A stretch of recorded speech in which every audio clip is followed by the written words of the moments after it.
Hello, I am so excited you're here, and we're going to do a different thing in Ditch Witch Diaries. I want to talk to you about the tarot. I read tarot cards all the time. I know a lot about tarot cards, and I want to share what I know with you guys. So, this is the beginning of a big series, but I'm going to start with tarot history because I don't think many people know the history of the tarot, and it is so rad. And there's a specific person who I love, and so I can't wait to tell you all about them. Let's share the screen and get going. Okay, so we are here, tarot series. Let's begin with history. I want to tell you though that what I'm going to be doing is I'm going to be going through each tarot card. And I don't know if we're going to talk about herbs very much because I'll tell you something. I've seen a lot of people try to stick herbs with specific tarot cards. And I agree. I like it as a way to look at herbs because any way to examine herbs is better, but how good or how bad they fit with any individual tarot card is such up for grabs. Anyway, so and what tarot cards I kind of would like to leave those maybe to the people who have done like the herb crafters or some of the other herbal tarot decks. They kind of have some good ideas. Um anyway, let's get going. So let's arrive here and awake to magic. And I don't really do that a lot, but I want to do this in this series. I want people to really get to this place where this is a magical thing that's happening inside them is learning about tarot and feeling into this universal flow and this universal energy that's around us. And so part of being able to interpret these and being able to remember the right symbols and being able to see them immediately in the cards is a huge part of arriving and awakening to the magic within you. So just spend a moment and take a deep breath. How often do you pause in this day? Just take a big pause and a deep breath. Let magic in. Okay, so what do we consider tarot history anyway? So the thing of it is, and I went back and forth just now, is that the tarot history is deeply tied to our playing cards. So do we just look at tarot history as far back as tarot? We actually get a differentiation between tarot cards and playing cards, or do we take it all the way back to playing cards? Because like you can play that game. There's so many weird things about what came first. Was it a game? Was it not a game? What was going on? How was the tarot involved? We're going to talk about that.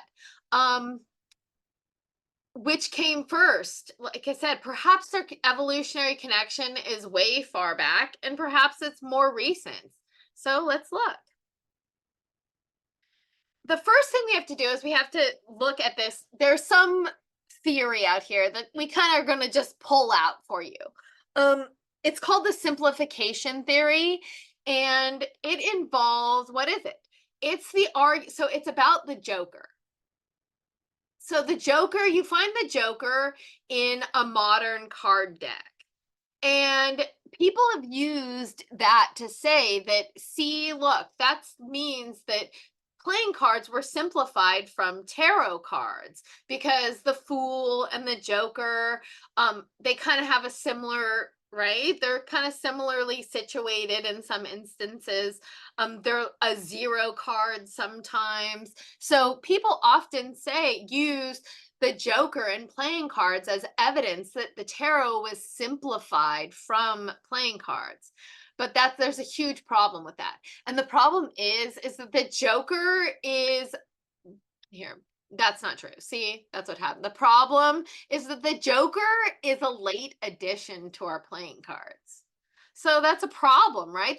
And there's a completely different purpose. It doesn't even serve the same purpose in the game. So the Fool has a specific meaning, and that's actually the first card we're going to talk about next, like in the next of the series.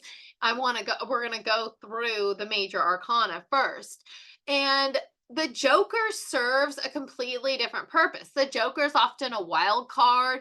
Sometimes it's taken out of gameplay, where it is for tarot, the Fool is the first and the most important, oftentimes some of the most important cards. Like, that's the way you get into the story, is through the Fool. So what is real?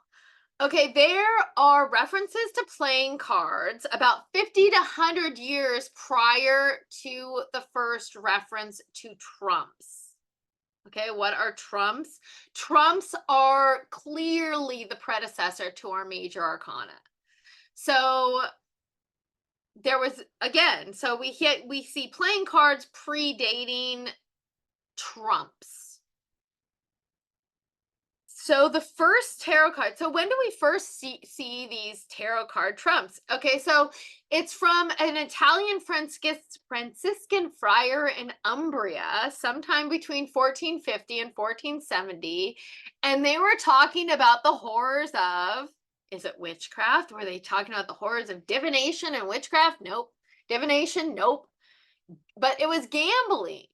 So the first mention of these trumps and these cards were talked, like a Franciscan monk was taught, or friar was talking about gambling and how terrible they were when they mentioned trumps. So the game that he was decrying involved tricks and trumps, and may have been a predecessor to the games of bridge or pinochle, where you lay down trumps at the end.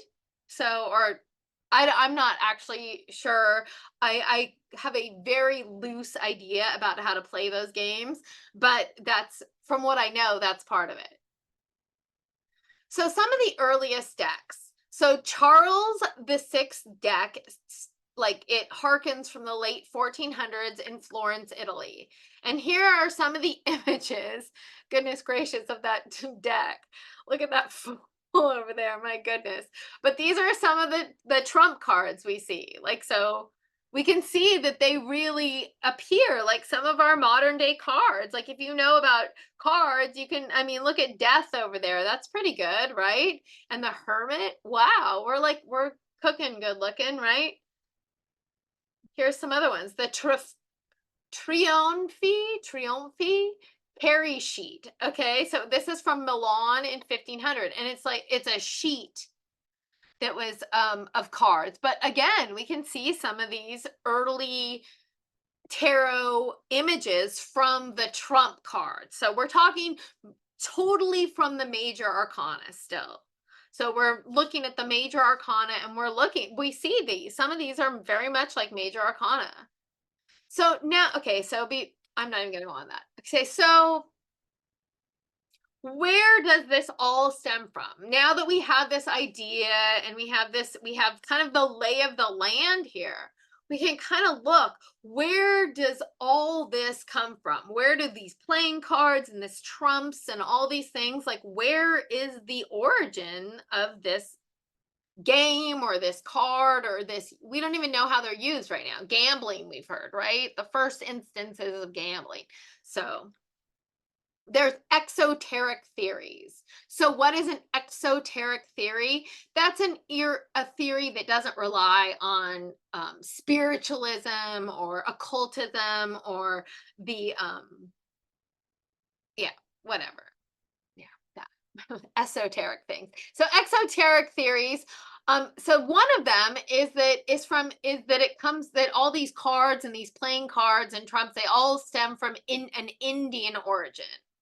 So there's a study that was published in 1816 by Samuel Weller Singer and another in 1848 by W.A. Chatto. And it posited that, that was weird. That was a double. It posited that playing cards were tied to the development of chess. That was a very weird, I don't know what I did there. Anyway, And then, so all these, like, this playing cards came out of India to Europe along with chess. Okay, that's one theory. Another exoteric theory is of a Chinese origin.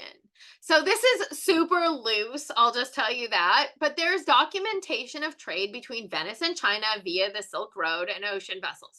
So we've talked about this with herbs all over the place, okay? This Silk Road kind of movement of spices and herbs, early spices and herbs. There's also documentation of playing cards in China as early as 969 BCE. However, or CE, sorry, not BC, CE. However, most of the decks, except for one, don't have any resemblance to playing cards. There's something kind of different. Even the one money deck has the similarities. It's really a stretch to go there. The idea, but I love the idea. It's a very romantic story that the playing cards or that tarot came across the Silk Road. I love that story, but yeah, maybe. Some of the theories, some tie theories of the travelers to this origin. So this is where the stories that are tied to that the travelers were using these cards for divination. So and yes, the Romani, anyway, so some of these people, that's where you get this. It's actually an exoteric theory along the Silk Road, which is interesting. So another exoteric theory is that it had actually an Islamic origin, which is very unusual but interesting. So because there was direct trade with Europe and Muslim countries. Okay, we know that from the peach last week even. Persica is its Latin name because it came through Persia. Okay, but so also with cards, other things were coming through Muslim countries and Persia and all over the place. We know that there's a reference to a Saracen card deck from 1408. And what's more is that in 1931, a deck of cards from the 15th century was found in Istanbul, and it seems to be a close progenitor of our cards today. Found is called the Mamluk deck. There's 4 suits. There's coins, polo sticks, swords, and cups. Very interesting that it's more close to the tarot cards than our playing cards. There were 10 numbered cards per suit and 3 court cards per suit. But there was no queen. Okay, so this suggests that the queen was possibly the later addition to the card game, which doesn't sit nicely with me, but okay. The Mamluk deck has no trump cards though. So none of those none of those major arcana cards that we trace directly. This is more like tracing to the playing cards. And there's no joker. But then we turn, so that's all these exoteric theories that kind of tie this to a gambling game or to the playing cards and even to chess, right? So then we turn and we have these other theories, these esoteric theories, which are tied to spiritualism, and you're going to see the occult. And you know what, we're going to get to Gebelin right away, because all occult theories about the tarot can be traced to the work of one man, Antoine de Gebelin. Okay, specifically, there's 2 essays in volume 8 and 9 of his encyclopedia Le Monde Primitif, and I can't analyse. Okay, I'm not even going to say the rest of that. I'm not going to say that because I have never studied French, and I murder every word. I'm the worst at I'm not a linguist. There you go. Know your limitations. So it's what it translates to is the primeval world analyzed and compared to the modern world. So he had this huge volume of encyclopedia kind of tomes about the primeval world analyzed and compared to the modern world. And in that, there's 2 essays in volume 8 and 9. And that's all the occult theories tied to these 2 essays, okay? So what were his ideas? So he tied the tarot to Egypt, Okay, so all those Egyptian motifs that you see, that's Gebelin. He says that the meaning of the word tarot is traced to the Egyptian words tar and ro, meaning royal road. I hate that I don't have it. You know what? I do hate that. I hate it so much that I'm going to fix it right now. That bothers me. There we go. Okay. Royal Road. Okay. And he assigns court suits and connects them to Egypt. So Styx, clubs of Hercules, the pentacles were denarii. He connects like all the court suits to Egypt. He also connects the tarot to Hebrew and ancient Judaism. So a little twist of fun too. He does that. So he assigns Hebrew letters to all the trump cards. He connects the trump cards to the tree of life and the creation of the world. So where do all these theories come from? Gebelin. Okay. He assigns the fool the zero. Oh my gosh, I have an itch. Okay. The zero comes from Gebelin. And then how does it work? So then from Gebelin and his essays, where do we go? Okay. Eteilla, Eteilla, Eteilla, whatever that name is. Okay, so the method of playing with the pack of cards called tarot. Okay, then it goes so that he writes this book, The Method of Playing Cards with the Pack of Cards called Tarot. Okay, so he is the first guy that he writes this. Then Levi, okay, Levi comes along and he connects the tarot to Kabbalah, Hermeticism, alchemy, the Pythagorean number system, astrology, ceremonial magic. So he really takes all those original theories of Gebelin and he like drills them down. Okay, of course. And then that goes straight to Aleister Crowley, the occult, Golden Dawn. And then we go to A.E. Waite, right? So in 1909, it blows my mind that how late. So in 1909, Waite gets a hold of this deck, of this magical deck of cards. And then him and Pamela Coleman Smith come together and they create the most amazing deck of cards ever. Okay, because Pamela Coleman Smith takes all this information and all these occult ideas and she synthesizes them. She creates images on the cards. She drew on previous images for the major arcana in her style, first of all, and she created every bit of imagery in the minor arcana. So if all the pictures that you see in the minor arcana, that comes from her. They did not exist before 1909 and Pamela Coleman Smith. Fun. More on Smith.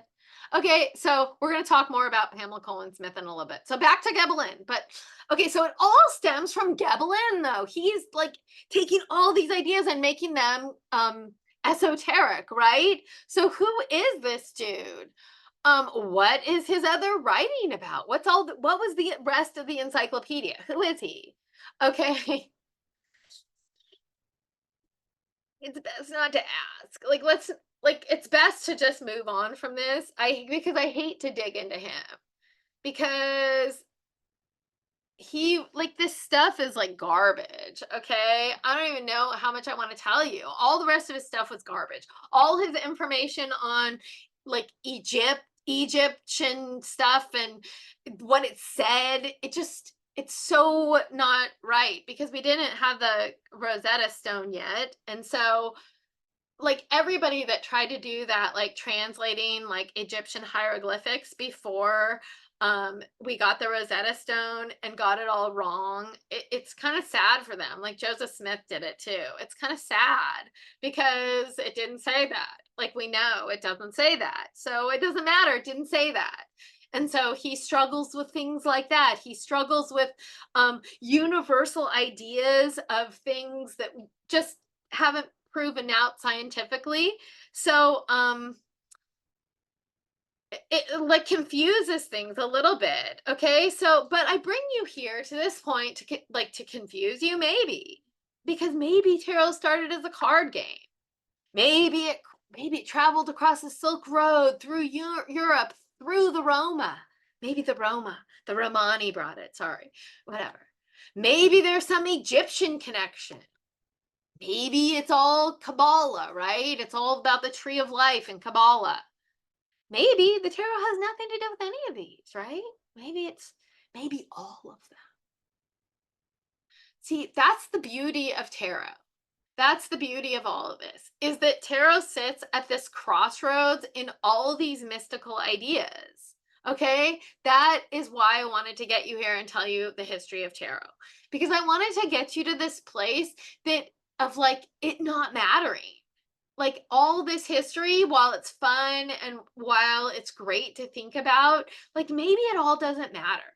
And I gave you all, it's funny that I gave a whole presentation to the end to tell you that it doesn't matter. But that's the point, is that you need to know it all, because people are going to tell you all this history and all this stuff about it. And like they know, like they know it's from here. They know it's from here. They know who said this and why and how. And you know what? Really, none of us do.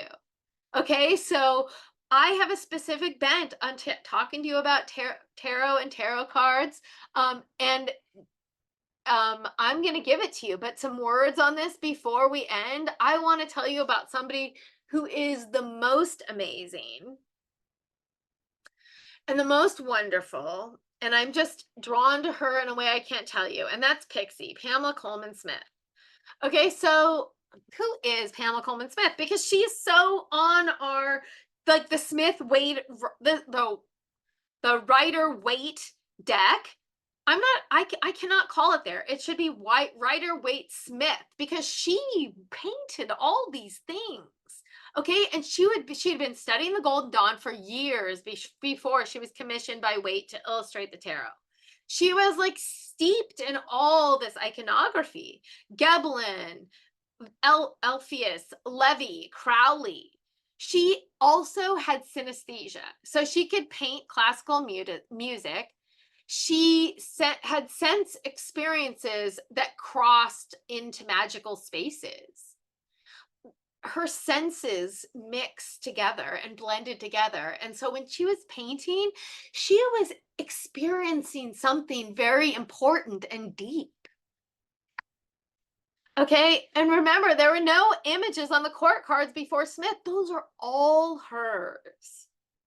Okay, and so I wonder what music these cards whispered while she was painting them. I would love to hear them. I would love to talk to her. So now, I want choosing a deck. Okay, if you have a deck, so for this series, I'm going to tell you, we're going to be using the Rider Waite Smith Classic deck. And I suggest you just have one on hand for this series, because, and in general, it's the classic tarot deck. And it is the first true tarot deck with all the images as we know them today from Pamela Coleman Smith. For the rest of your life, though, you might pick one that has visual considerations. You may just like the way it looks. Okay, representative. This is something you have to think about too. Do you want this deck to be a representative deck, or do you want it to be an like less representative? So some barely have images on them, or have very obscure images on them that don't even hearken to the ones that Pamela Coleman Smith put on there. And then at that point, like at some point, we veer so far that we run into the oracle deck kind of situation. So I suggest, if you want to do tarot and you want to do this series, and you stick closer to the tarot and representative, and less far off from towards the oracle, because there must be some root in the original concept if you want to call it a tarot deck, in my opinion. So then you have to consider size. I like playing card size. I like a deck I can shuffle. You have to consider that. What size do you want?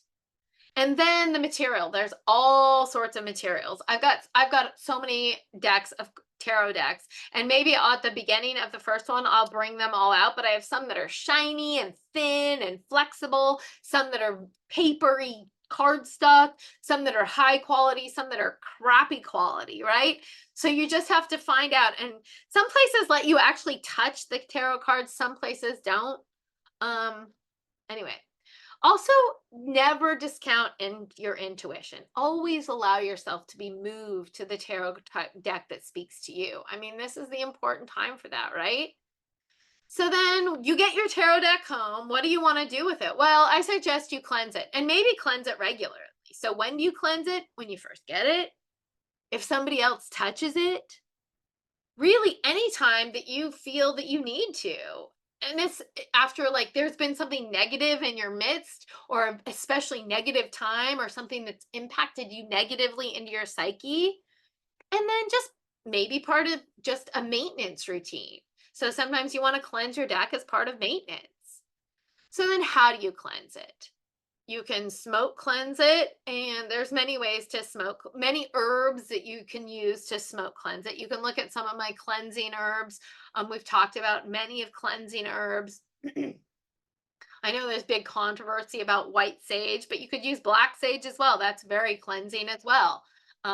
There's so many. There's eucalyptus, juniper. There's a ton of herbs that are very cleansing that you can use to cleanse a space or cleanse your cards. Crystal cleanse. So you can put a crystal on it. At that point, maybe even leave it out for the moon. Oh my gosh, what an amazing thing. Leave it out so the moon can shine through your window onto your crystal and into your cards. Very cleansing. Some people knock or tap their cards.